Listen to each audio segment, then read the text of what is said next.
এই যে সিঙ্গেলরা, এই বৃষ্টির সুন্দর ওয়েদারে প্রেমের কথা বলার মতন তো কেউ নেই, তার থেকে বরং আমার ব্লগ দেখো। এই বৃষ্টির ওয়েদারে আমি আমার বনুমা বেরিয়ে পড়েছি বাজার করতে। আর আমার মা তো জানে কি বাজার করবে, আর আমি যদিও বা বুঝতে পেরেছিলাম, কিন্তু কোন ওটসটা নেব সেটাই বুঝতে পারছিলাম না। তাই আমার মুখটা ঠিক এরকম হয়ে গেছিলো।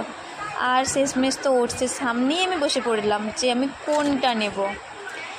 তো অনেক ভাবাভাবির পরে নিয়েছি। তারপরে এই যে এত বড় ব্যাগ নিয়ে আমিই বাড়ি যাচ্ছি, খুব ভারী ছিল। আর পিছনে এই যে দুটো হিরোইন আসছে। আর আমার বোন তো ভিডিও স্টার্ট করলেই হাই হ্যালো করতেই থাকে, কারণ জানে ভিডিও স্টার্ট করেছে মানেই দিদি ভ্লগ বানাচ্ছে। আর তারপরে এই যে আমার বোনুর নাচানাচি তো দেখলেই, আমিও নাচানাচি করে বেরিয়ে পড়লাম বাড়ি যাওয়ার জন্য। বাড়ি এসে তোমাদেরকে দেখাবো যে আমি কোন ওটসটা নিয়েছি। এই ওটসটা আমি নিয়েছি, 50% অফ দিয়েছিল।